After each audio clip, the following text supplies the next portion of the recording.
transformation in that I was on mood-altering drugs, addictive drugs.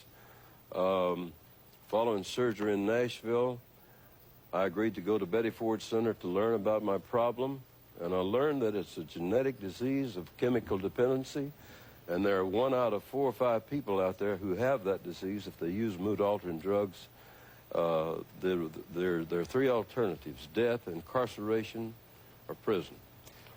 Johnny, why do you think in your life, apart from what you've just said, that you, so successful in our eyes, might have found your way to drugs? What went wrong in your life? What went wrong? I was just like everybody else. I took drugs to get up, and I took drugs to go down and make me feel better. And people say, why are so many entertainers on drugs or sports figures? There are no more entertainers or sports figures in general than there are people in other walks of life. It's a problem that covers the whole country, and it's a very severe problem right now. To be sure. I read about you that your father's death, as tragic as that is, and I'm sorry to hear of that news, but that had a positive effect on your life, perhaps. It did. I was stuck with the book, trying to finish it, and I was stuck with the chapter where Paul has a vision on road to Damascus. And I had a dream-like vision myself, but it was not like his. It was just a dream, but it was a dream of the beyond. And it would take a long time to tell about it, but it had an effect on my writing, so immediately the next day I started writing the chapter called The Illumination, which is about the Damascus Road experience. And then I went to Jamaica, and within the next couple of months I finished it. There is another person, I appreciate you sharing that with us, there's another person in your life, I imagine, that has had great effect on you, June Carter. Can you speak a little bit about what she has brought? You smile for the first time, I noticed. Yeah. What effect has she brought in? Obviously happiness and joy with that nice grin. Yeah, we've been married 18 years, and June Carter is my biggest critic, first of all. And sometimes she acts like she's a fan, but she tells me when it's right and when it's wrong. And everything I wrote about Paul and Men in White over the period of 9 years, from the time I was just making notes and writing my own commentary and documentary, before I ever thought about even writing a novel, she was criticizing that and telling me which direction it should go. And we're that close. We're friends, and we're sweethearts and lovers, and we're married, and we're happy.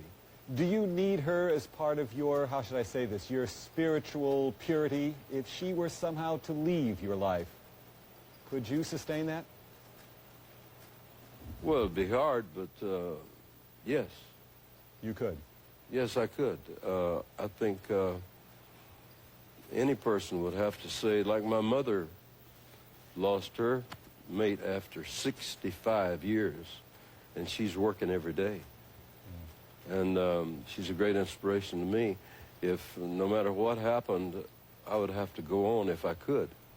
I want to talk to you about music, and one of the things that we always associate with Johnny Cash is Folsom Prison. Clear up a rumor, please. You never served time, did you, Johnny Cash? No.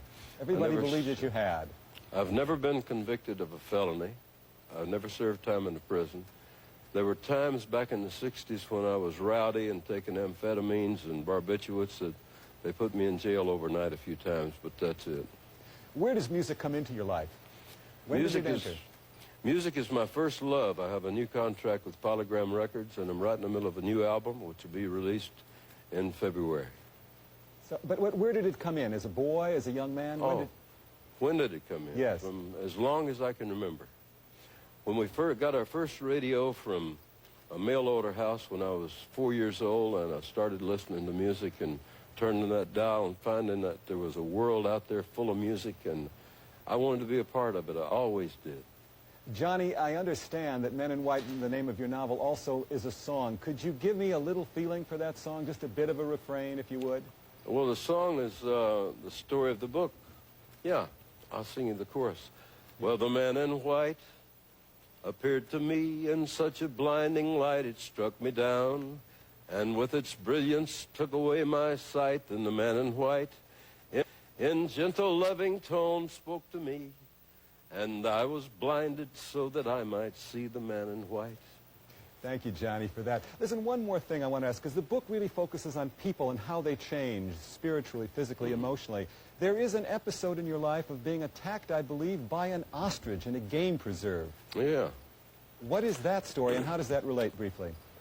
Well, that was back in the fall or the summer when I was trying to write the Damascus Road experience, and I was taking a walk through the compound where I have wild animals and birds, and I happened to have 2 ostriches, but one of them froze to death. The female froze to death in the winter, and the male, you know, when you lose your mate, you get kind of weird, you know. So the male, he met me in the road with his wings, and he hissed at me as if he was going to attack, and he's 8 feet tall, or he was 8 feet tall.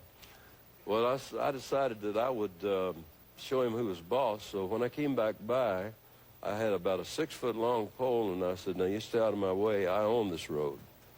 So he hissed at me and raised his arms and started toward me, and when he did, I swung at him, and he jumped straight up and came back down with that big, long, sharp toe, which is bigger than my hand his foot is, and he hit me in the chest and broke 3 ribs, and my belt stopped him from ripping me wide open, and when I fell, I broke 2 ribs in the back. And I kept swinging, though, and must have hit him in the leg or something. He ran off, but he got me down. But he was going to kill me. And in a sentence, what effect has that had on you besides being utterly terrifying?